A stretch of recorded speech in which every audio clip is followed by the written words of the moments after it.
Assalamualaikum warahmatullahi wabarakatuh.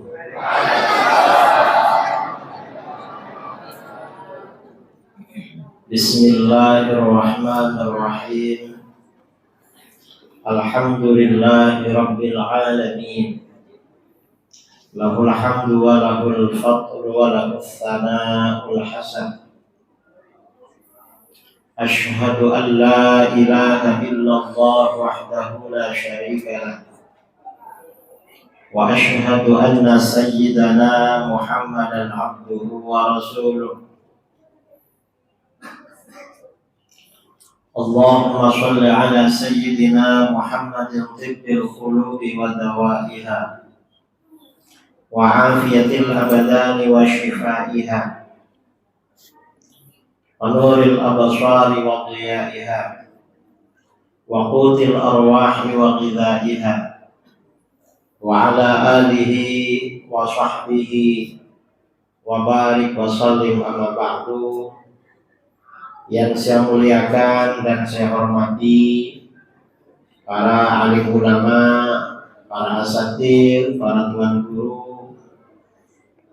Yang saya hormati Bapak Camat Bantaeng, juga Bapak Dandim, juga Ibu Lurah yang saya hormati, jajaran pengurus ketakmiran Masjid Besar Taqwa Tompong yang juga saya hormati, para jamaah kaum muslimin dan muslimat, bapak-bapak, ibu-ibu yang juga saya hormati. Alhamdulillah, bersyukur kepada Allah Subhanahu wa ta'ala. Pertama kali saya bisa masuk ke Kabupaten Bantaeng. Dan pertama kali yang saya masuki untuk tausiah adalah Masjid Besar Taqwa Tompong. Saudara-saudara yang dimuliakan Allah, malam ini kita berkumpul di sini dalam rangka, dalam momen peringatan hari besar Isra Mi'raj. Mengapa kita merayakan peringatan Isra Mi'raj? Karena Isra Mi'raj ini termasuk peristiwa penting dalam Islam. Sebagian ulama mengatakan malam yang paling utama itu ada 3 di dalam Islam. Apa? Yang pertama, malam kelahiran baginda Rasulullah SAW. Malam paling mulia. Yang kedua adalah malam Lailatul Qadar. Yang ketiga adalah malam Isra Mi'raj. Ini memang malam ketiga, malam utama. Nah, karena Isra Mi'raj ini penting, kita adakan peringatan. Dasarnya apa? Sekarang ini memang euforia dasar. Euforia dalil.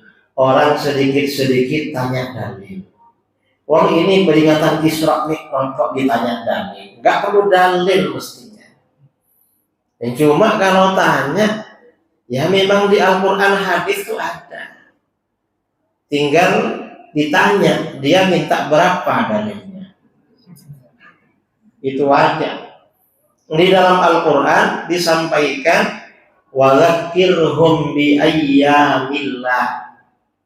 Sampaikan peringatan pada mereka tentang hari-hari Allah. Jadi dalam ayat ini ada perintah agar menyampaikan peringatan, mengingatkan tentang hari-hari Allah. Hari-hari Allah itu artinya apa?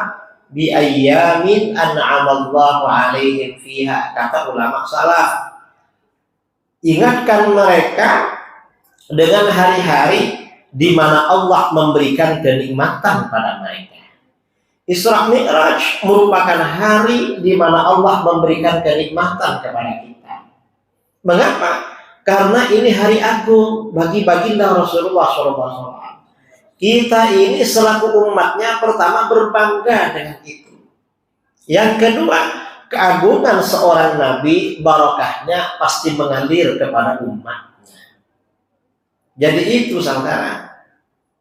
Jadi karena ada perintah mengadakan peringatan hari-hari Allah, umat Islam di Indonesia ada beberapa hari besar yang diadakan peringatan.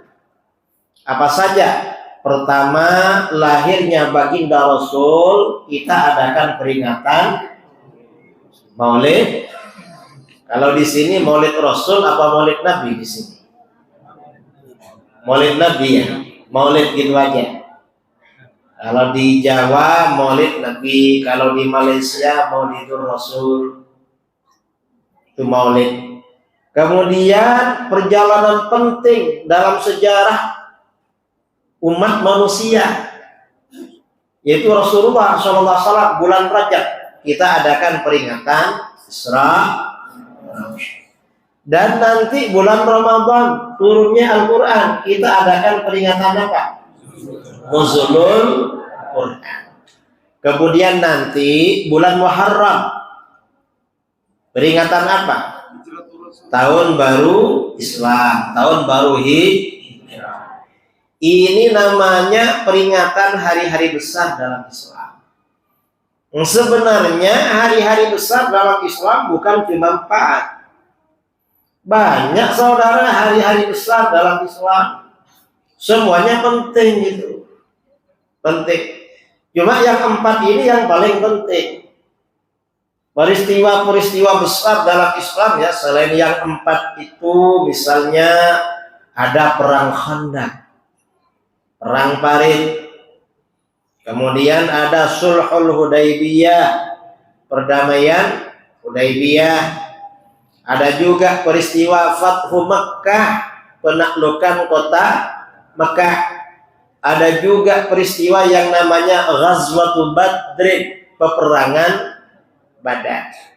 Dan ini kalau dikaji, disampaikan, diadakan peringatan, ini nanti akan menambah pada kita keyakinan akan keagungan baginda Rasulullah SAW.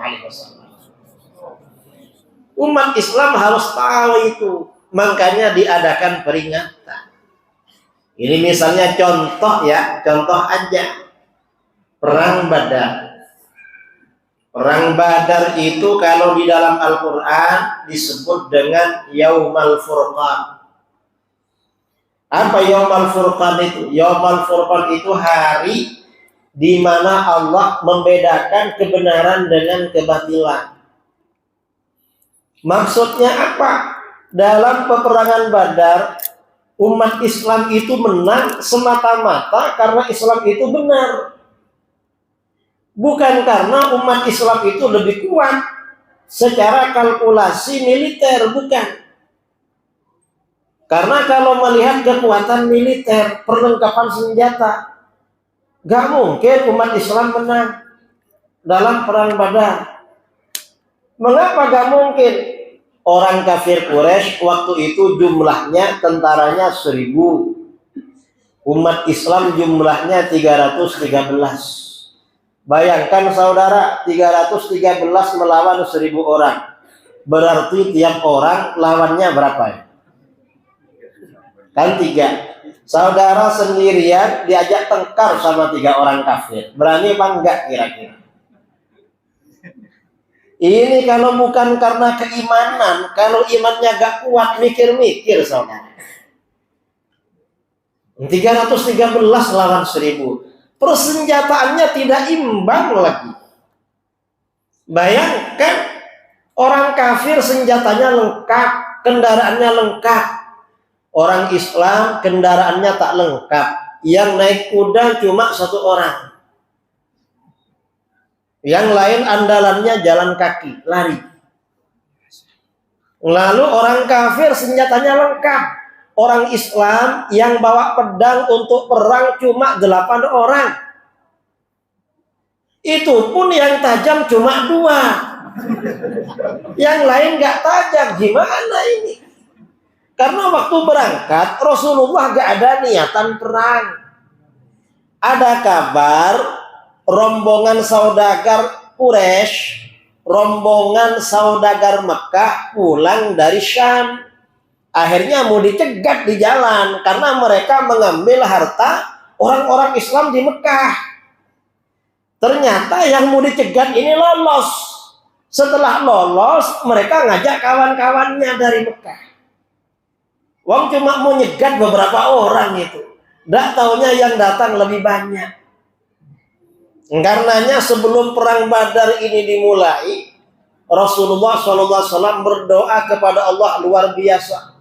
Sampai-sampai di antara doanya, Allahumma intahlik hadhil 'isabah falan tu'bada ba'dal yaum.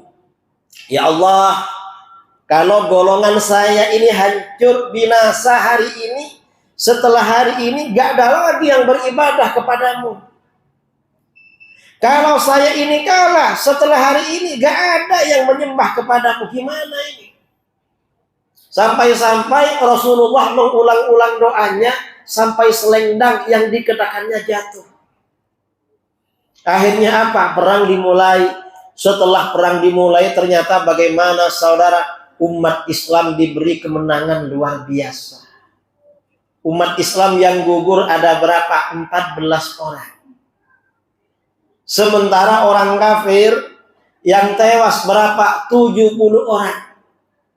Dan yang ditangkap jadi tawanan berapa? 70 orang. Bayangkan. Artinya apa? Perang Badar itu menang semata-mata karena pertolongan dari Allah. Bukan karena umat Islam lebih kuat. Bukan karena secara militer menang. Bukan. Karenanya di dalam Al-Quran dikatakan, falam taqtuluhum walakinnallaha qatalahum. Bukan kamu yang membunuh orang-orang kafir itu, hai orang Islam. Allah yang bunuh mereka. Kamu senjatanya gak lengkap. Gimana mau membunuh? Makanya kata para sahabat yang membunuh orang kafir, cerita sama kawannya heran. Kenapa? Waktu pedangnya diarahkan ke lehernya orang kafir, pedangnya belum nyampe, mati duluan orangnya. Kok bisa pedangnya belum nyampe dah mati? Oleh Al-Quran dikatakan oleh Allah, falam taqtuluhum. Bukan kamu yang membunuh, tapi Allah yang membunuh mereka. Ini namanya pertolongan Allah. Artinya apa saudara? Umat Islam ini saudara, kalau berjuang, andalannya finansial bukan dari diri kita. Kekuatan bukan dari diri kita. Apa andalannya? Semangat dan percaya pada pertolongan Allah. Itu sebenarnya. Ini diantara hikmah-hikmah peringatan hari-hari besar dalam Islam. Kita itu tahu betapa baginda Rasulullah SAW adalah manusia yang agung, makhluk yang paling utama, makhluk paling mulia. Nah, kemudian hubungannya dengan Isra Mi'raj. Apa hubungannya? Tadi qari kita membaca ayat Subhanalladzi asra bi'abdihi laylan minal masjidil haram ilal masjidil aqsa. Maha suci Dia yang memberangkatkan malam hari pada hambanya pada sebagian malam. Dalam ayat ini didahulukan dengan kalimat maha suci. Biasanya di dalam Al-Quran, kalau pendahuluannya itu subhana maha suci, biasanya informasi yang disampaikan itu luar biasa. Tidak masuk akal. Tapi terjadi. Mengapa terjadi? Itu urusan Allah. Makanya dibilang maha suci. Ini Allah yang memberangkatkan malam hari. Kita ini namanya peringatan Isra Mi'raj. Isra itu artinya diberangkatkan malam hari. Kalau mi'raj itu artinya tangga. Saudara kalau mau naik lantai atas biasanya lewat tangga. Nah, orang itu kalau berangkat malam hari namanya Isra. Saya ini berangkat ke sini Isra. Karena tadi malam masih ceramah di mana itu? Di Jawa Barat. Di Pangandaran. Selesai ceramah jam 12.30 langsung Isra ke Bandara Soekarno-Hatta. Sampai di Bandara Soekarno-Hatta jam 8 pagi. Habis itu masuk bandara jam 10, masuk pesawat setengah 10 ya, masuk pesawat. Kemudian sampai di Ujung Pandang tadi hampir jam 2. Dari jam 2 berangkat ke sini sampai sini maghrib, lalu ke sini. Itu namanya Isra, berangkatnya malam-malam. Nah, itu Isra ya. Jadi Isra ini artinya berangkat malam hari. Rasulullah SAW diberangkatkan pada malam hari. Berangkatnya pakai apa? Dalam riwayat-riwayat hadis, Rasulullah berangkat dari Masjidil Haram ke Masjidil Aqsa itu pakai kendaraan burak. Dan beliau didampingi oleh 2 malaikat, yaitu malaikat Jibril, malaikat Mikail. Sampai di Masjidil Aqsa, kemudian buraknya diikat. Tinggal di situ diikat. Naiknya nggak pakai burak. Kendaraan itu biasanya taruh depan rumah memang. Setelah itu kalau mau naik ke masjid, motor nggak dibawa ke dalam masjid. Jadi burak itu perjalanan dari Mekah ke Masjidil Aqsa. Kata para ulama seperti itu. Jangan jangan dikira burak itu terbang ke atas. Akhirnya dibikinkan gambar kuda putih ada sayapnya. Betul? Ini yang tua-tua tahu itu. Burak itu digambar sama bangsa kita, kuda putih ada sayapnya, wajahnya, kepalanya, perempuan cantik. Lalu ada mahkotanya. Saya cari kuda macam itu di mana-mana tak jumpa. Jumpanya dalam pikiran tukang gambar. Dulu biasanya kalau bulan Rajab gambar itu dijual. Karena mau Isra Mi'raj. Nah, ini burak ya. Nah, pelajaran penting dari peristiwa Isra Mi'raj itu apa? Pelajaran penting. Yang pertama, mengapa Rasulullah itu berangkatnya Isra-nya dari Masjidil Haram? Kenapa tidak dari masjid yang lain? Misalnya Masjid Besar Takwa di Tompong, atau dari masjid apalah di Makassar, atau dari Masjid Ampel Surabaya. Kenapa kok dari Masjidil Haram? Mengapa? Ini merupakan peringatan tentang asal-usul manusia. Manusia itu asal-usulnya tercipta dari tanah. Kita ini semuanya tercipta dari tanah. Makanya kalau meninggal dikubur di dalam tanah. Nah, kalau nggak dikubur bahaya, harus kembali jadi tanah memang. Kemudian tanah yang pertama kali diciptakan oleh Allah adalah tanah Masjidil Haram itu, yang disebut dengan Ummul Qura. Ketika bumi diciptakan pertama kali, itu memang Ummul Qura, area Masjidil Haram, kemudian melebar ke seluruh dunia sampai ke Bantai.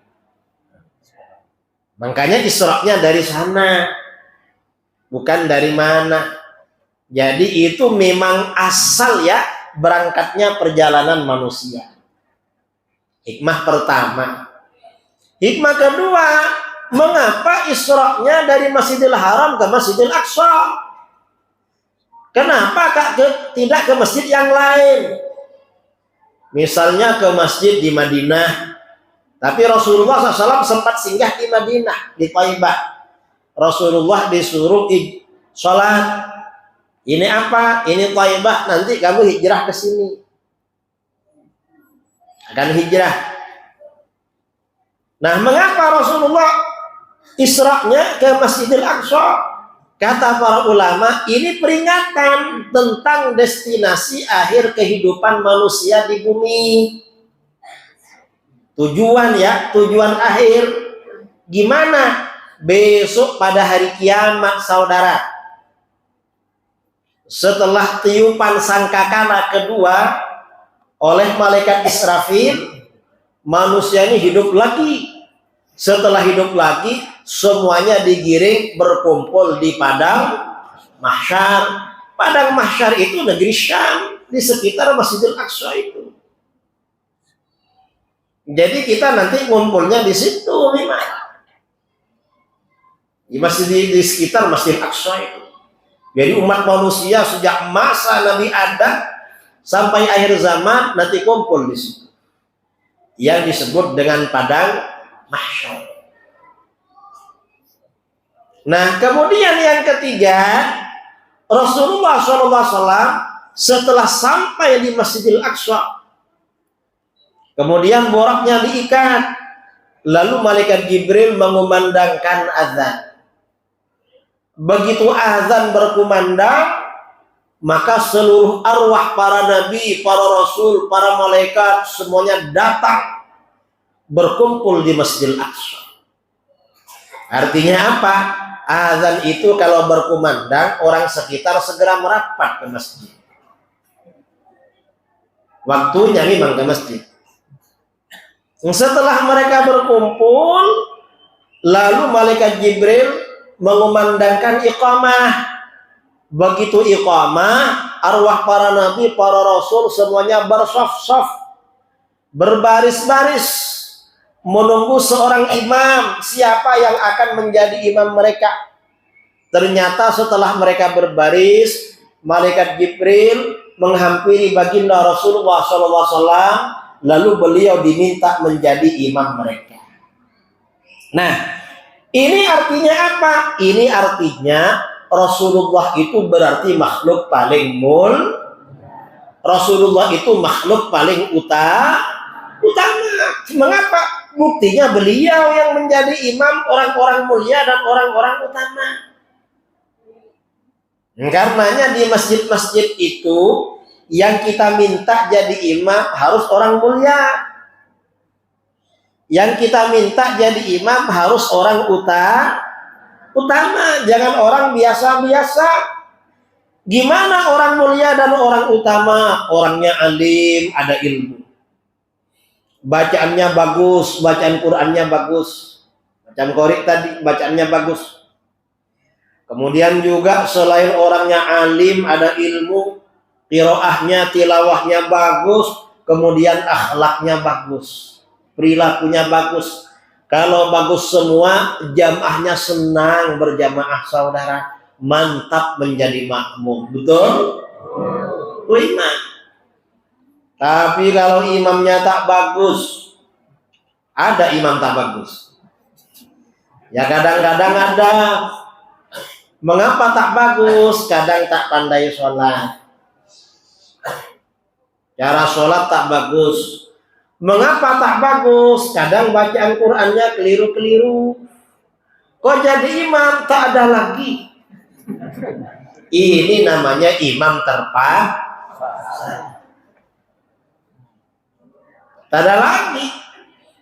Kadang-kadang bacanya agak bagus, cuma tingkah lakunya tak bagus. Akhirnya apa? Makmum yang berjamaah di belakang kadang kecewa. Kok ini imamnya? Akhirnya besoknya tak datang lagi ke masjid. Mengapa? Karena gak suka sama imam. Makanya orang ini yang diangkat imam harus orang paling bagus. Nah, ini penting saudara. Apa hubungannya Rasulullah SAW itu makhluk paling utama? Ini penting bagi kita. Kemudian setelah itu Rasulullah naik ke atas sampai di mustawa di Sidratil Muntaha. Nabi-nabi yang lain dipanggil oleh Allah, tapi panggilannya dekat. Nabi Musa dipanggil oleh Allah ke bukit Gunung Tur Sina. Ya mungkin nabi-nabi yang lain begitu. Kenapa Rasulullah panggilannya kok ke atas? Apa bedanya?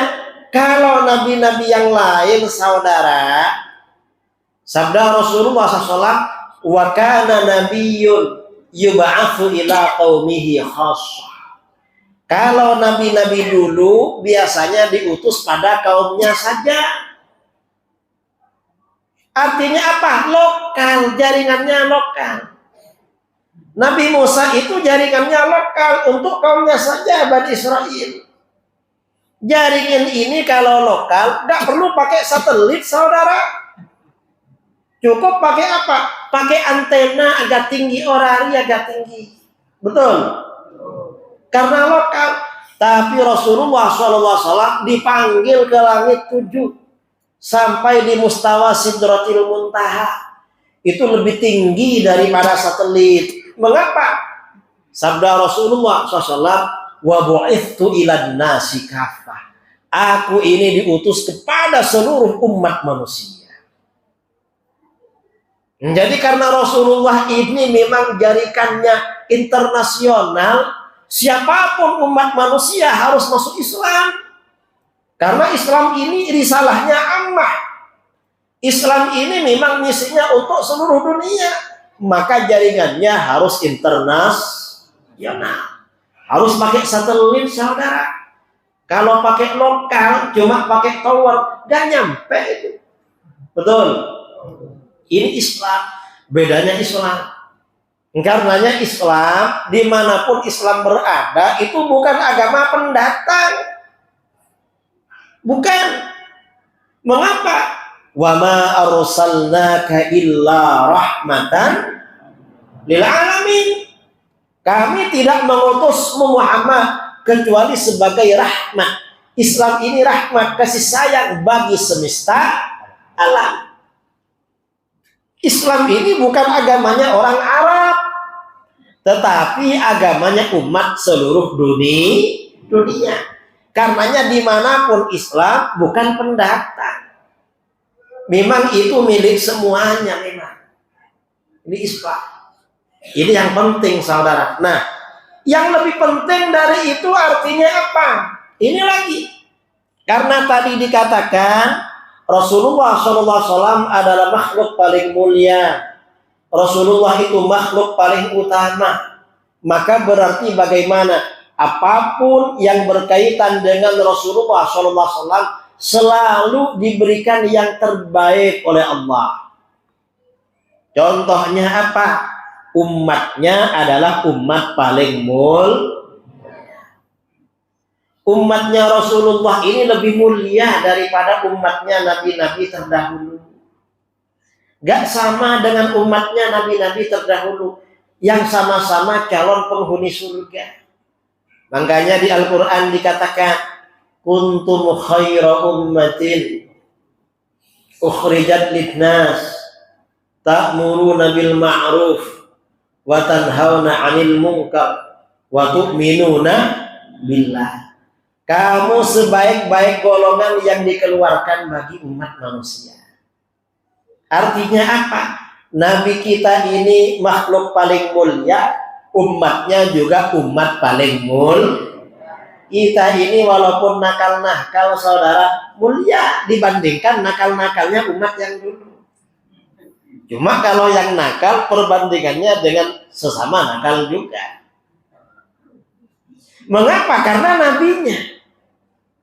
Anugerah Allah kepada baginda Rasulullah SAW ini luar biasa. Umatnya memang umat paling mulia. Mulianya di mana umatnya Rasulullah? Mengapa umat Islam, umatnya Rasulullah lebih mulia, lebih utama daripada umat-umat para nabi terdahulu? Mengapa? Apakah karena ibadahnya paling lama? Bukan. Apakah karena amal solehnya paling banyak? Bukan. Bukan karena itu. Karena kalau ukuran mulia, kemuliaan dan kebaikan itu diukur dengan ibadah dan amal soleh, umatnya Rasulullah jelas kalah dengan umat-umat para nabi terdahulu. Mengapa kalah? Umat-umat para nabi terdahulu, saudara, orangnya besar-besar, usianya panjang-panjang. Bayangkan umatnya Nabi Adam tingginya rata-rata 30 meter. Lebarnya ke samping 3,5 meter. Usianya rata-rata ke atas 1000 tahun. 1200, 1500, 1700. Ada yang 2000, ada yang 2500. Jadi orangnya kuat, ibadahnya lama. Kuat-kuat memang orang dulu, besar-besar. Kemudian pada masa Nabi berikutnya dikurangi oleh Allah. Manusia dah dikurangi semakin pendek, usianya makin pendek pula. Nabi berikutnya dipangkas lagi, tambah kecil lagi, usianya paling pendek. Generasi Nabi berikutnya kurang lagi, kurang terus. Sampai Nabi kita usianya berapa? 63 tahun. Dan Nabi kita ini tingginya berapa? Nabi kita gak sampai 200 tingginya. Gak sampai 200. Dalam sebagian ulama bilang gak sampai 200 cm. Artinya yang kecil-kecil. Tapi kita pikir ya, coba kita ini besarnya seperti umatnya Nabi Adam dulu. Mau tinggal di mana? Apalagi orang Indonesia. Kok kayu-kayu, pohon-pohon sudah tak ada sekarang. Untungnya kita ini pendek-pendek memang. Dan usianya juga pendek-pendek. Kalau usianya panjang-panjang ya repot juga mungkin zaman sekarang. Karena ramai penduduknya. Nah, walaupun umatnya Rasulullah lebih kecil, lebih pendek, tapi lebih mulia dari umat-umat terdahulu. Caranya gimana? Oleh Allah dikasih malam Lailatul Qadar. Itu untuk mendongkrak amal kita, saudara. Dikasih yang gitu-gitu memang oleh Allah. Nah, mengapa umatnya Rasulullah lebih mulia? Di dalam Al-Quran dikatakan, ta'muruna bil ma'ruf wa tanhauna 'anil munkar. Kamu ini selalu menyuruh kebaikan, selalu mencegah dari kemungkaran. Di mana ada kebaikan pasti ada yang ajak, di mana ada kemungkaran pasti bareng-bareng itu memberantas. Itu umatnya Rasulullah. Karena umat Rasulullah ini karakternya amar ma'ruf nahi mungkar, maka bagaimana umat Islam ini menjadi umat istimewa, saudara? Apa istimewanya? Mayoritas umat Islam tak akan mengikuti aliran sesat. Mayoritas umat Islam senantiasa istiqamah, konsisten mengikuti faham ahlus sunnah wal jamaah. Mengapa? Ulama-ulama kita ini rajin amar ma'ruf nahi mungkar. Karena begitu, karena demikian, maka kata para ulama, di antara tanda-tanda ajaran yang benar, di antara tanda-tanda ajaran ahlus sunnah wal jamaah adalah diikuti golongan mayoritas. Karenanya kelompok minoritas jangan sok pandai. Ada minoritas dibantai yang suka membid'ahkan, betul, suka mensyirikkan, suka bikin slogan kembali pada Quran dan Sunnah. Apaan itu? Nanti diajak ketemuan nggak datang, betul? Ngomong di luar-luar, saudara. Jangan gitu. Ajaran mayoritas jangan disalahkan. Mengapa? Umat Islam ini umat terbaik. Sebagai umat terbaik selalu ada amar ma'ruf nahi mungkar. Karenanya ajaran agama selalu dijaga oleh Allah. Kalau ada kelompok menyalah-nyalahkan, jangan-jangan dia yang salah. Betul? Ini contoh ya. Ini contoh. Umat Islam Indonesia Ahlus Sunnah wal Jamaah, kalau habis sholat biasanya baca zikir keras apa pelan? Baca zikir keras. Setelah zikir keras lalu doanya bareng-bareng, betul? Habis itu bersalam-salam. Datang kelompok minoritas namanya Salafi Wahabi. Kamu tahu Salafi? Salafi itu artinya orang-orang yang salah fikir. Ada Salafi di Bantai. Salah fikir itu saudara. Mengapa salah fikir? Berfikir gak pakai otak. Otak udang itu. Ketika Salafi datang, apa? Kata mereka tak boleh zikir keras. Betul? Kalau mereka menjadi imam, imamnya menghadap jamaah, bibirnya gerak-gerak, kita tak dengar suara. Betul? Jamaahnya bingung, baca apa ini? Karena jamaahnya bingung, akhirnya toleh-toleh. Mengapa toleh-toleh? Siapa yang berani turun duluan? Yang lain siap mengikuti turun. Begitu ada yang turun, langsung turun semua. Imamnya juga ikut turun. Namanya turun berjamaah. Betul? Kalau mereka bermakmum di Masjid Ahlus Sunnah, imamnya habis sholat baca zikir keras. Biasanya orang-orang Wahabi langsung berdiri dan pergi. Betul? Itu kerjaan mereka. Lalu mereka bilang apa? Itu yang zikir keras bid'ah katanya. Apanya yang bid'ah? Gak bid'ah saudara. Mengapa? Di dalam kitab-kitab hadis, karena Rasulullah Shallallahu Alaihi Wasallam idza sallama min salatihi yaqul bi sautihil a'la la ilaha illallah wahdahu la syarikalah. Rasulullah Shallallahu Alaihi Wasallam apabila mengucapkan salam dari salatnya, maka berzikir dengan suara yang paling keras. Rasulullah itu kalau jadi imam, zikirnya pakai suara paling keras. Makanya kalau ada imam zikirnya suara keras, itu ikut Rasulullah.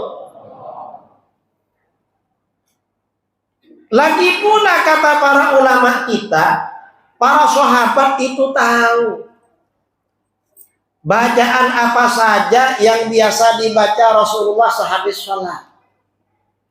Kira-kira kalau sahabat itu tahu bacaan yang dibaca Rasulullah habis sholat, kira-kira Rasulullah bacanya pelan apa keras kira-kira? Hah? Berarti keras. Begitu dalil ini disampaikan saudara, apa kata mereka? Oh kalau begitu tak apa imamnya zikir keras. Tapi imam kamu kenapa tak mau keras? Mereka mundur, ngalah sedikit. Terus jamaahnya nggak boleh zikir keras. Kenapa nggak boleh? Bid'ah katanya. Kok bid'ah? Tak ada dalil katanya. Bid'ah gimana wong zikir? Dan di dalam kitab-kitab hadis, jamaahnya Rasulullah, para sahabat itu habis sholat zikirnya keras. Imamnya berzikir keras, jamaahnya juga berzikir keras. Jangan dikira imamnya saja yang keras, para sahabat keras juga. Itu hadis riwayat Imam Bukhari, Muslim, Abu Dawud, Tirmizi, Sa'id, Numan, semuanya meriwayatkan. Para sahabat itu zikirnya keras. Kalau orang Wahabi begitu dengar imamnya zikir keras dan jamaah, langsung mukanya seperti marah, pergi meninggalkan masjid. Ada murid saya mantan Wahabi. Saya tanya, kamu dulu kalau imamnya zikir keras lari? Iya, kiai. Oleh ustadz dulu suruh pergi. Kenapa? Itu bentuk dari hajar. Apa hajar? Perlawanan pada kemungkaran. Itu namanya apa? Itu bukan hajar, itu bodoh namanya. Karena yang nggak suka zikir itu setan, saudara. Betul? Setan itu gak suka zikir. Mengapa? Kalau pergi duluan meninggalkan imam, itu meninggalkan sunnah namanya. Karena kata para ulama, makmum itu yang sunnah, meninggalkan sholat berjamaah itu kapan? Yang sunnah yang bagus, sebagian ulama mengatakan kalau imam berdiri, makmum berdiri. Ada yang mengatakan imamnya berdiri duluan lalu makmum, bukan makmumnya pergi duluan. Kalau makmumnya pergi duluan nggak sopan namanya itu, betul? Ya kalau jamaahnya ramai tak apa. Kalau imamnya sendiri, makmumnya 5 orang, yang 4 orang Wahabi, begitu zikir keras langsung pergi. Nah tinggal berapa di masjidnya? Kan kecewa. Nah, mengapa makmum itu meninggalkan tempat sholat menunggu imam berdiri? Imam Bukhari di dalam sahihnya menulis babun tiwarin nas qiyamal imam al-alim. Jamaah itu sebaiknya menunggu imam dulu, mau berdiri baru berdiri, bukan pergi duluan. Makanya di dalam hadis itu dikatakan fa idza qama Rasulullah sallallahu alaihi wasallam qamar rijal. Apabila Rasulullah berdiri dari tempat sholat, jamaah laki-laki di belakangnya baru berdiri. Enggak berdiri duluan. Kalau Wahabi berdiri duluan, lalu bilangnya apa? Kembali pada Quran dan Sunnah. Sunnah yang mana? Wang sudah gak betul itu. Ada dibantai kayak gitu. Ingatkan itu, salah kamu itu. Lalu mereka protes, gimana mau ikut zikir, imamnya zikirnya lama katanya. Imamnya berzikir lama. Loh, ya memang sholat yang bagus itu yang zikirnya lama, saudara. Bukan yang cepat pergi itu. Karena selama orang itu duduk di tempat sholat, berzikir, itu dicatat sebagai orang yang sholat. Kalau udah pergi, sudah selesai berarti. Semakin lama, semakin bagus. Ya gak apa-apa, kamu pergi duluan, tapi jangan menyalahkan. Sudah kamu yang salah, masih merasa hebat lagi. Kemudian, ahlus sunnah ini, kalau habis sholat biasanya bersalah, berjabatan tangan. Kalau Wahabi biasanya tak ada saudara salaman. Saya 3 bulan yang lalu tabligh akbar di Bandung. Jamaah tanya pada saya, Kiai, ada orang Wahabi habis sholat diajak salaman, tersinggung dia, langsung naik darah. Diajak salaman aja marah. Diajak salaman. Kemudian 2 bulan kemarin di Bogor, orang bilang, Kiai, ini orang Wahabi, diajak salaman, malah tangan kita dipukul sama dia. Ini mereka. Kenapa? Bid'ah kata. Salaman dibilang bid'ah. Coba ya, saya mau tanya sama saudara. Misalnya habis sholat, assalamualaikum, jamaah sebelah bisik-bisik sama saudara. Habis sholat nanti ke rumah ya. Ada apa? Ada amplop buat kamu. Kira-kira bid'ah apa enggak itu? Hah? Bid'ah apa? Bid'ah hasa, betul. Bersalaman itu gak apa-apa saudara habis sholat. Mengapa gak apa-apa? Loh, jamaahnya Rasulullah tuh biasa salaman habis sholat. Dalam hadis ya, riwayat Imam Bukhari dari Abu Juhaifah radhiyallahu an, Abu Juhaifah berkata, kharaja Rasulullah sallallahu alaihi wasallam bil hajirah ilal Batha. Rasulullah keluar pada waktu terik panas matahari ke daerah Batha di Mekah. Fatawadda'a, lalu Rasulullah berwudu. Tsumma shalla dzuhra rak'atain wal 'ashra rak'atain.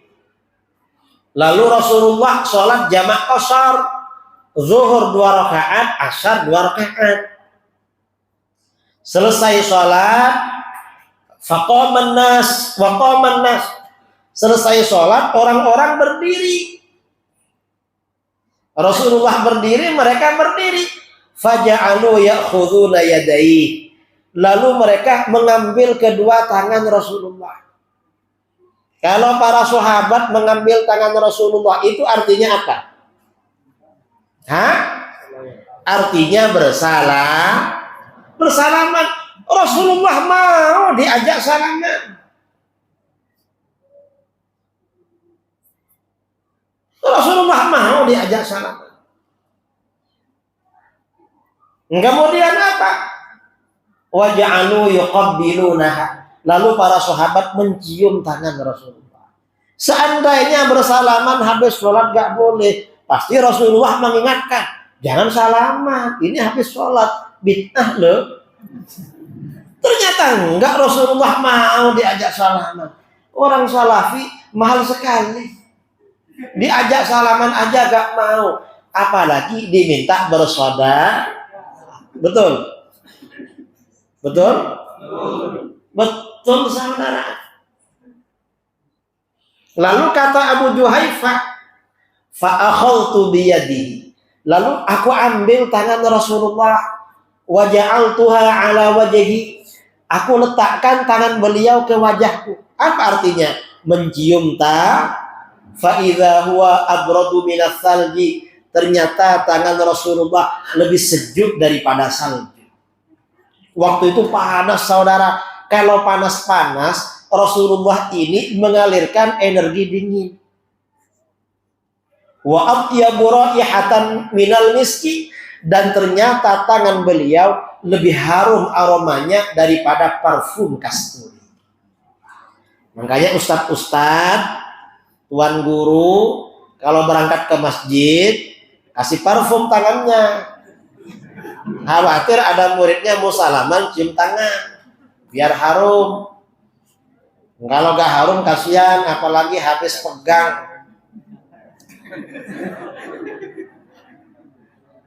Nah artinya apa? Salaman habis sholat gak bid'ah. Ini Wahabi semuanya bid'ah saudara. Orang sholat disalah-salahkan. Ini di mana-mana. Karenanya kita ini jangan terpengaruh. Wahabi ini sering bilang, mereka ini sering pakai jargon, pakai kalimat yang memukau. Apa kata mereka? Kembali pada Quran dan Sunnah. Ada yang begitu. Kalau ada orang bilang begitu, ditanya, kenapa Quran dan Sunnah? Ditanya. Mengapa ditanya? Karena kata ulama salaf, dalil yang disepakati dalam agama ada 4. Yaitu Al-Quran, Sunnah, Ijma, dan Qiyas. Kalau dia bilang kembali pada Quran dan Sunnah, digugat. Pertama, ijma'nya mana? Kok cuma 2? Mengapa digugat? Kata ulama salaf ada 4, kamu bilang 2. Kalau ada anggaran bangunan mestinya 4 miliar, lalu yang dipakai 2, itu yang 2 apa namanya? Hah? Korupsi. Betul. Korupsi itu jahat apakah jahat? Kalau dalil ada 4 lalu bilang 2, namanya apa itu? Korupsi. Dah lebih jahat apa enggak? Lebih jahat. Karena bangunan rusak dibuat lagi. Kalau dalil cari kemana? Dan lagi pada masa ulama salaf yang menolak ijma itu aliran sesat. Jangan-jangan dia aliran sesat, gak mau ijma ulama. Ini gugatan pertama. Gugatan kedua ditanya lagi, kiasnya mana? Mengapa ditanya kias? Nah, kata ulama salaf ada 4, kamu kok bilang 2? Kias itu artinya apa? Kias itu artinya menyamakan. Maksudnya menyamakan apa? Perkara-perkara yang tak dijelaskan hukumnya dalam Al-Quran dan hadis, maka disamakan dengan apa-apa yang dijelaskan hukumnya dalam Al-Quran dan hadis. Itu kias. Perlu ditanya mereka soal kias. Mengapa perlu ditanya? Ya karena pada masa salaf yang menolak kias itu aliran sesat. Kalau kamu menolak kias, aliran sesat kamu menolak kias. Dan kias ini perintah Al-Quran, ajaran Rasul. Di dalam Al-Quran diterangkan, fa'tabiru ya ulil absar. Ambillah pelajaran wahai orang-orang yang punya wawasan. Maksudnya mengambil pelajaran itu apa? Perkara-perkara yang tak diterangkan hukumnya dalam Al-Quran dan hadis disamakan dengan apa-apa yang diterangkan dalam Al-Quran dan hadis. Mengapa begitu? Al-Quran dan hadis itu hanya menjelaskan yang pokok-pokok, sedangkan cabang-cabang itu urusan kias. Karenanya kata para ulama, sebagian besar hukum dalilnya kias. Paling banyak tuh kias dalilnya. Al-Quran hadis sedikit. Contoh di dalam Al-Quran, larangan mengambil hartanya anak yatim itu kalau untuk dimakan. Innalladzina ya'kuluna amwalal yatama zulman innama ya'kuluna fi butunihim nar. Sesungguhnya orang-orang yang memakan harta anak yatim secara zalim, sewenang-wenang, sebenarnya mereka memakan api neraka di perut mereka. Ayat ini berarti larangan mengambil hartanya anak yatim untuk dimakan. Sekarang ada pertanyaan, ini kan kalau makan yang diancam. Gimana kalau ada orang ngambil hartanya anak yatim bukan untuk dimakan? Untuk apa? Untuk minum-minum. Boleh apa enggak? Boleh? Enggak boleh. Mengapa? Dikiaskan dengan makan. Pertanyaan kedua, gimana hukumnya ada orang ngambil hartanya anak yatim bukan untuk makan, untuk minum? Untuk apa? Untuk rokokan. Boleh apa enggak? Hah? Enggak boleh. Walaupun di Al-Quran makan yang disebutkan. Pertanyaan ketiga, gimana hukumnya orang ngambil hartanya anak yatim untuk rekreasi ke ujung pandang? Boleh apa enggak? Enggak boleh, saudara. Pertanyaan keberapa? Keempat, gimana hukumnya orang mengambil hartanya anak yatim untuk pergi umrah? Boleh enggak? Enggak boleh juga, haram loh. Ini umroh bukan dimakan. Ya sama aja. Artinya kias. Ya Al-Quran memang menyebutkan yang pokok-pokok. Yang lain pakai otak, saudara. Bukan langsung bilang bid'ah. Itu namanya kias. Dan ini dari kasus ya, hukum anak yatim ini kata para ulama berlaku untuk masalah yang lain. Misalnya ada bendahara masjid, uangnya masjid dipakai untuk makan, boleh apa enggak? Enggak boleh. Bilang dia, enggak ada dalam Al-Quran memakan uang masjid. Yang ada anak yatim. Ya sama aja. Disamakan dengan itu. Karenanya kata para ulama, orang yang memegang aset milik orang lain atau aset fasilitas umum sama dengan orang yang memegang hartanya anak yatim. Ntar masuk misalnya jadi lurah, ya, jadi dewan, jadi apa, sama saja dengan itu walaupun bukan hartanya anak yatim. Itu namanya hukum qiyas. Begitu contoh-contoh qiyas disampaikan pada mereka, apa kata Wahabi? Oh, enggak apa-apa qiyas. Terus yang penting bukan masalah ibadah. Kenapa? Kalau ibadah enggak boleh pakai qiyas. Kenapa enggak boleh? Bid'ah katanya. Ini mereka. Jawaban kita, kamu bodoh.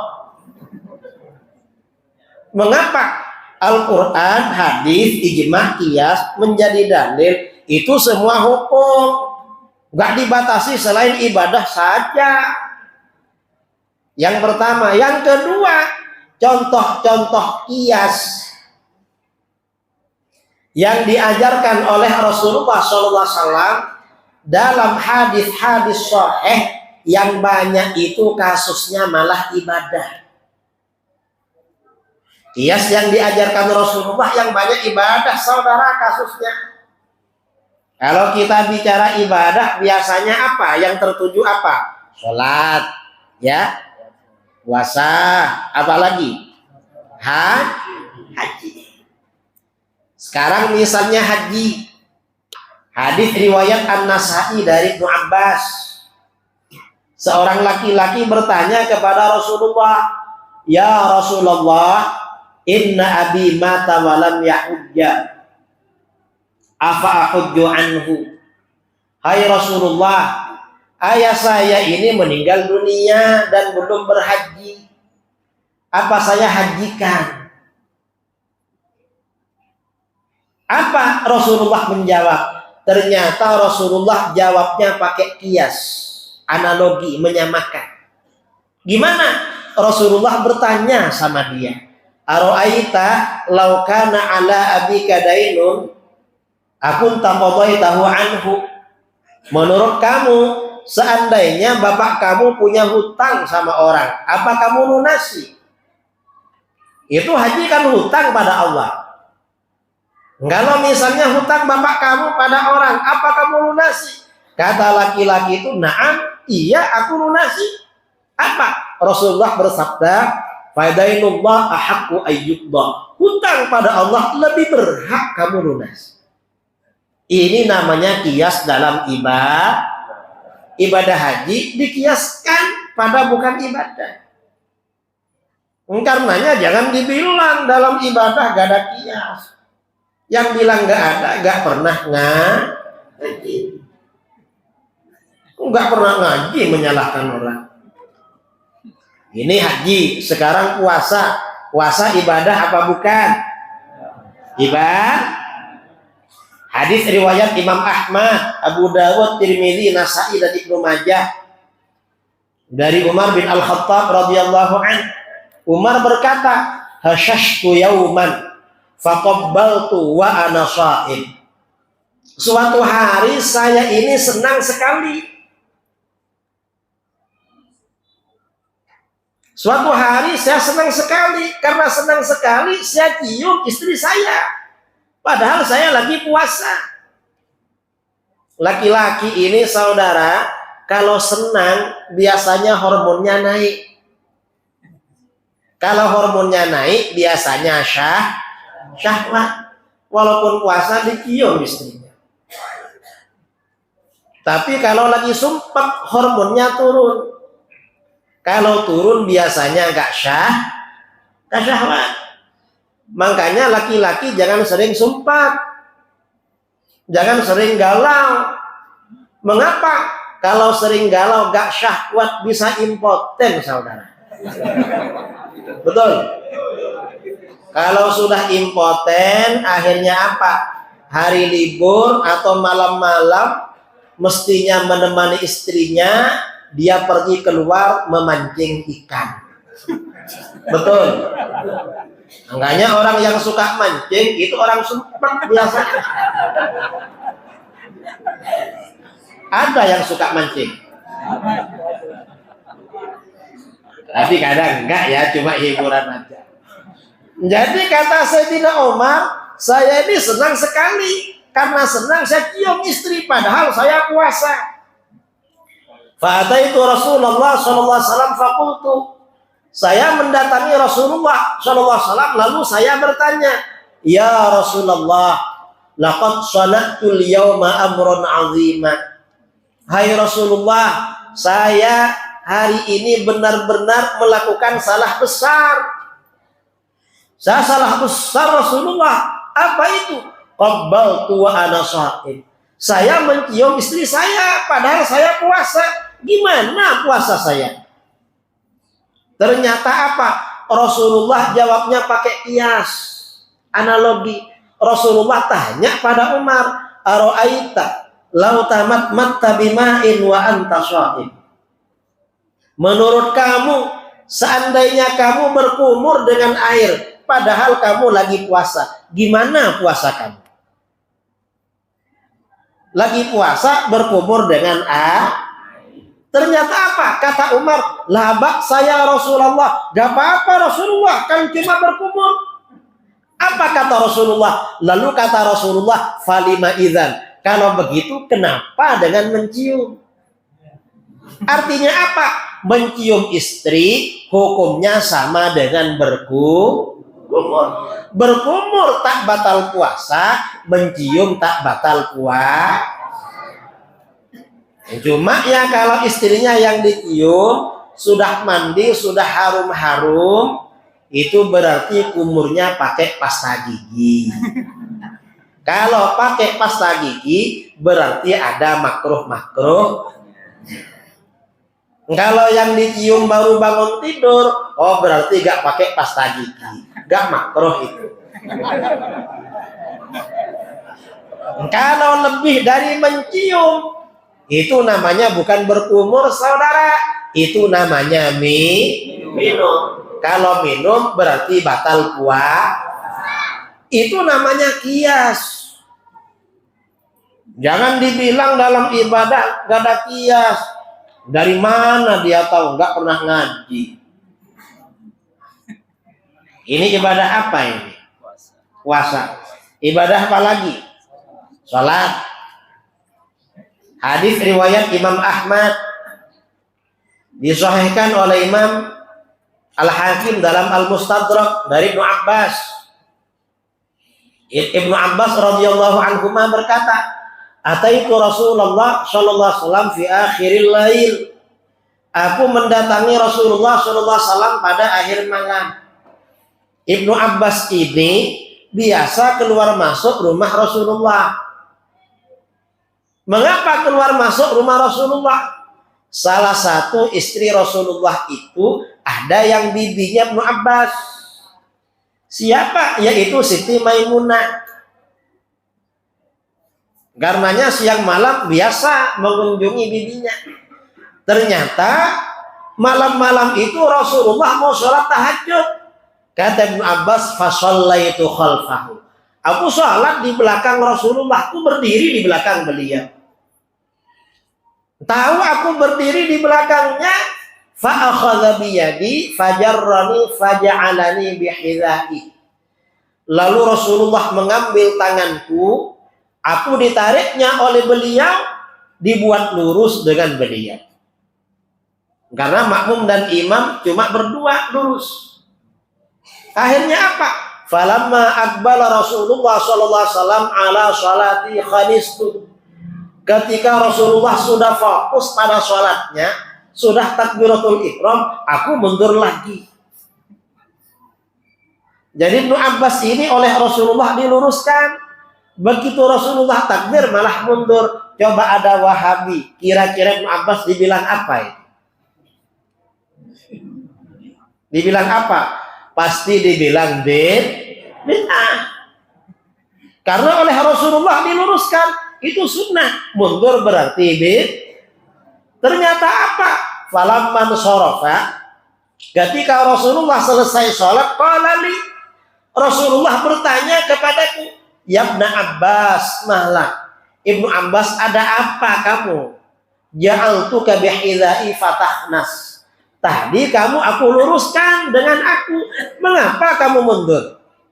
Kalau Rasulullah gak langsung membid'ahkan saudara, ditanya dasarnya. Itu sunnah namanya, gak langsung menyalah-nyalahkan. Ternyata apa Ibnu Abbas? Tadi kamu aku luruskan, kenapa mundur? Ternyata Ibnu Abbas jawabnya pakai kias. Apa kata Ibnu Abbas? Ya Rasulullah, awa yanbaghi li ahadin ay yusalliya bihidha'i wa anta Rasulullah alladhi a'taka Allah. Hai Rasulullah, apakah pantas bagi seseorang salat lurus dengan sampeyan? Sampeyan ini kan Rasulullah yang dikaruniakan derajat yang luhur oleh Allah. Artinya apa? Ibnu Abbas ini mengkiaskan posisi sholatnya dengan posisi derajat Rasulullah. Rasulullah itu derajatnya di depan kita, kita di belakangnya. Maka sholat pun jangan lurus lah, nggak sopan. Kita mundur. Ini kan kias kan? Ternyata apa? Mendengar jawaban kias itu, fa'ajabahu. Rasulullah senang sekali dengan jawaban saya. Artinya apa? Orang beribadah yang menggunakan dasar kias secara sunnah itu harus dihargai, bukan dibid'ahkan. Ini Ibnu Abbas. Rasulullah malah senang. Dari senangnya, wada'allaha li ayyazidani ilman wa fikhan. Rasulullah mendoakan aku kepada Allah agar menambah aku ilmu dan pemahaman dalam agama. Ini bonusnya kias, dapat doa dari Rasulullah. Artinya apa? Ibadah yang pakai dasar kias gak boleh dibid'ahkan. Karena sunnah seperti itu menerima. Dan ini yang diambil oleh imam kita, Imam Syafi'i. Jadi kata Imam Syafi'i, kalau imam dan makmum itu berdua, makmum mundur sedikit, gak lurus. Mengapa mundur? Menjaga adab dengan imam. Karena kalau orang ini kita angkat menjadi imam, berarti kan punya kelebihan, lebih istimewa dari yang lain. Sebagai orang yang lebih istimewa, kita yang memang di bawahnya mundurlah dikit. Itu namanya adab. Kalau Wahabi biasanya lurus, biasanya kalau berdua. Kalau kita mundur dikit. Dan kalau tumitnya lurus, makmumnya berdua dengan imam, dalam satu kasus bisa batal sholatnya makmum. Kok bisa? Peraturan berjamaah, syaratnya berjamaah, makmum itu gak boleh lebih maju daripada imam. Kalau ada makmum lurus dengan imam, imamnya pendek, sementara makmumnya tinggi, kira-kira waktu rukuk dan sujud yang lebih maju siapa? Kira-kira? Hah? Kan makmumnya yang lebih maju. Akhirnya jamaah yang baru datang bingung, ini yang mana imamnya? Tadi yang baca Fatihah ini, tapi ini kok yang di depan. Nah, artinya apa? Qiyas dalam ibadah itu ada, saudara. Jangan dibilang nggak ada. Dan itu yang mengajarkan adalah Rasulullah. Dan itu dipraktekkan oleh para sahabat, disebarkan oleh para ulama salaf. kita ini sebenarnya yang salafi. Mengapa? Karena manhaj ibadah kita, hukum-hukum yang kita ikuti memang produk salaf. Sesuai ajaran Al-Quran dan Sunnah. Ya, kalau yang cuma bikin jargon kembali pada Quran dan Sunnah, itu cuma modal ngomong, saudara. Gak ada bukti mereka itu. Hanya bicara aja. Nah, ini artinya apa? Umat Islam dimanapun kita ini berada, tetap berpegangan dengan ajaran agama yang kita terima dari ulama-ulama dulu. Kalau ada ustadz-ustadz baru menyebarkan ajaran baru, gak sama dengan ulama dulu, gak perlu didengar. Anggap itu channel radio rusak. Langsung ganti channel. Ini radio rusak ini. Kok dari tadi bid'ah terus? Betul? Hati-hati saudara. Ajaran Islam di Nusantara, ulama-ulama kita nih kokoh. Kalau di Sulawesi ini, guru kita yang tertua kan guru tua di antaranya. Siapa guru tua? Sayyid Idrus bin Salim Al-Jufri, Al-Khairat gitu ya. Jadi ikut itu. Atau ya kalau ada ya yang Nahdlatul, itu yang diikuti. Kalau yang baru-baru jangan diikuti, ngawur itu. Kerjanya nyalah-nyalahkan orang, padahal dia yang salah. Hati-hati saudara. Dan kias ini tetap berlaku setelah Rasulullah wafat. Para sahabat melakukan kias. Terus, kias terus. Kalau contoh kias pada masa sahabat apa? Banyak sekali. Kalau sholat diantaranya apa? Yang kita tahu yang namanya sholat rawatib. Apa sholat rawatib itu? Sholat sunnah, qabliyah dan ba'diyah. Sholat sunnah, qabliyah, ba'diyah itu yang kita tahu kan sholat 5 waktu. Zuhur ada qabliyah, ada ba'diyah. Asar ada qabliyah saja. Maghrib ada qabliyah dan Isya ada qabliyah dan Subuh qabliyah saja. Jumat qabliyah dan Ternyata apa? Pada masa sahabat sholat hari raya ada qabliyah ba'diyah. Mengapa ada qabliyah ba'diyah? Pakai kias. Dalam Musnad Abu Ya'la dan Mu'jam At-Tabrani diriwayatkan dari Imam Ayyub. Qala Ayyub, ra'aitu Anas bin Malik wal Hasan yusalliyani qabla al-'id qabla an yakhrujal imam. Saya melihat Anas bin Malik dan Hasan Basri sholat qabliyah Id sebelum imam datang. Jadi sahabat sudah ada qabliyah Id.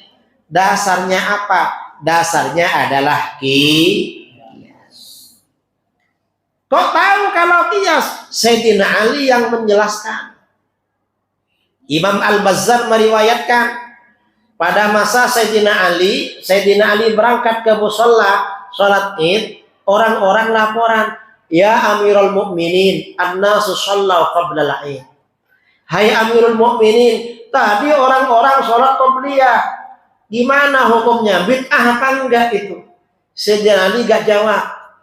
Beliau langsung as-shalatu jami'ah. Lalu jadi imam Id. Selesai imam Id beliau khutbah. Selesai khutbah turun. Ternyata orang-orang sholat ba'diyah. Akhirnya orang tadi lapor. Ya Amirul Mukminin, an-nas yusallun ba'dal Id. Itu gimana orang-orang sholat ba'diyah lagi itu? Ternyata apa? Kata Sayyidina Ali, sa'altumuni 'anis sunnah. apakah kamu bertanya kepadaku tentang sunnah Rasul? Kalau kamu bertanya tentang sunnah Rasul, fa inna Rasulullah sallallahu alaihi wasallam lam yakun yusalli qabla al-id wala ba'dah. Rasulullah gak pernah sholat qobliyah dan ba'diyah id. Kalau kamu tanya sunnah Rasul. Tapi kalau kamu lapor pada saya agar saya melarang mereka, saya gak berani melarang. Kata Sayyidina Ali, mengapa gak berani? Yang melarang sholat dalam Al-Quran Abu Jahal. Kalau saya ikut melarang, nanti saya masuk dalam kelompoknya Abu Jahal. Di mana itu? Allah berfirman, ara'aital ladzi yanha 'abdan idza shalla. Tahukah kamu seseorang yang melarang seorang hamba ketika sholat? Artinya apa? Sayyidina Ali gak berani, saudara, melarang orang ibadah yang dasarnya kias. Enggak orang sekarang berani-berani. Siapa dia? Kemudian ini ada lagi ya. Ini ada orang Wahabi bilang, apa kata dia? Salat qobliyah Jumat gak ada. Di sini ada qobliyah Jumat. Ada kan? Wahabi yang azannya 1 kali gak mau qobliyah Jumat. Mengapa gak ada? Kata dia, sholat zuhur gak sama dengan sholat Jumat. Gak sama. Ditanya, kamu ikut siapa? Ikut ahli hadis, kata.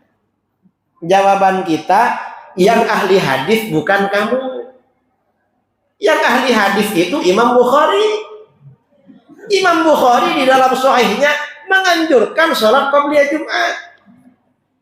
Dalam Sahih Bukhari, kitab hadis nomor 1 itu Sahih Bukhari, saudara.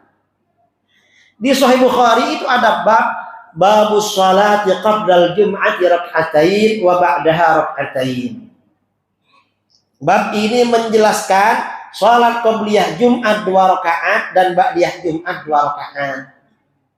Dalilnya apa? Salah satu dalilnya adalah qiyas. Dalil qobliyah Jumat adalah hadis Ibnu Umar radhiyallahu anhuma berkata, kana Rasulullah sallallahu alaihi wasallam yusalli qabla adh-dhuhri rak'atain wa ba'daha rak'atain. Rasulullah sallallahu alaihi wasallam selalu salat qabliyah zuhur, ba'diyah zuhur 2 rakaat. Qabliyah zuhur 2 rakaat, ba'diyah zuhur 2 rakaat. Ada pertanyaan, ini babnya anjuran sholat qobliyah Jumat, ba'diyah Jumat. Tapi hadisnya kok qobliyah zuhur dan ba'diyah zuhur. Berarti menurut Imam Bukhari, qobliyah Jumat disamakan dengan qobliyah zuhur. Saya tempo hari ngisi di Jakarta. Kebetulan masjidnya sudah lama nggak sholat qobliyah Jumat. Katanya yang melarang Wahabi. Saya bilang, seandainya ustadznya kamu yang Wahabi datang ke sini, kalau ada saya lari. Lalu bilang sholat qobliyah Jumat bid'ah. Lalu Imam Bukhari datang ke sini, ada sholat qobliyah Jumat. Kamu ikut siapa? Apa ikut Imam Wahabi, Imam Bukhari? Ikut Imam Bukhari. Artinya apa? Tata cara ibadah yang kita wariskan dari dulu jangan dirubah. Kita ini pengikut mazhab Imam Syafi'i. Mazhab Imam Syafi'i ini kuat, saudara, dasar-dasarnya. Yang suka membid'ahkan itu gak kuat, gak punya dalil itu. Mereka cuma omdo. Apa omdo itu? Omong doang, gak ada buktinya. Udah omdo itu. Ini banyak sekarang itu di mana-mana, saudara. Karenanya hati-hati. Kalau punya anak, jangan dimasukkan di sekolah Wahabi. Mengapa haram hukumnya? Mengapa haram? Sebentar lagi anak kamu akan menjadi anak durhaka orang tua. Gak boleh ngajari anaknya menjadi anak durhaka. Anak-anak itu harus dididik menjadi anak yang berbakti. Makanya kalau sekolah, kalau mondok harus di tempat orang ahlus sunnah wal jamaah. Ini termasuk kias ya, terakhir.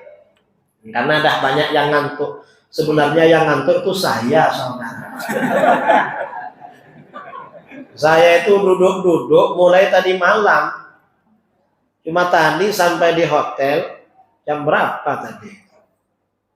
Jam 6:30. Panitia sudah bilang, Kiai nanti jam 7 berangkat. Ini udah 6:30 itu. Hanya cuma baring-baring aja 15 menit. Habis itu mandi, terus sholat, terus pergi. Duduk-duduk dari tadi malam sampai sekarang. Ya mudah-mudahan habis ini nyenyak lah. Dan bermimpi indah. Ini yang terakhir ya.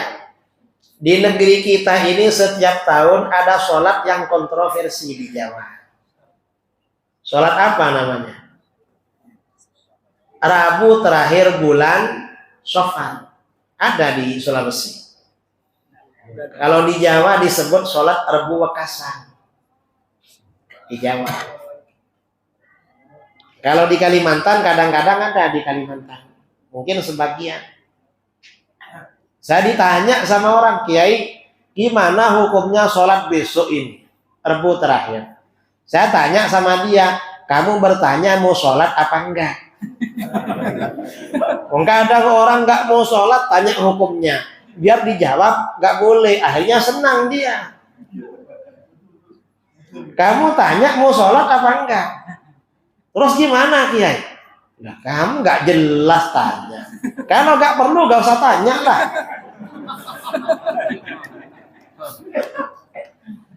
Mengapa begitu? Guru kita, guru ulama Nusantara itu beda.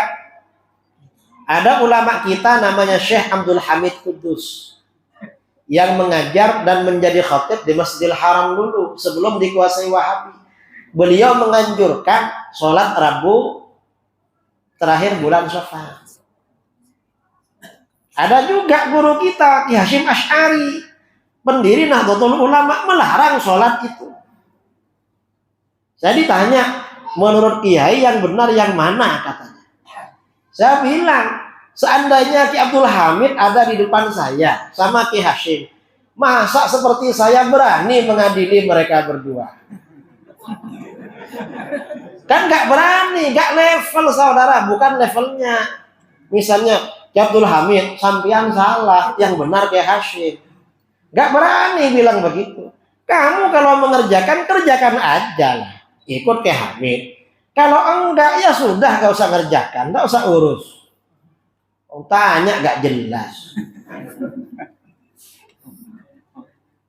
Itu kontroversi biasanya di Jawa. Ini sebentar lagi ini sholat tarawih. Biasanya tarawih berapa rakaat? 20. Itu berarti ahlus sunnah wal. Yang 11 itu wahabi. Lah memang iya yang 11 itu wahabi saudara.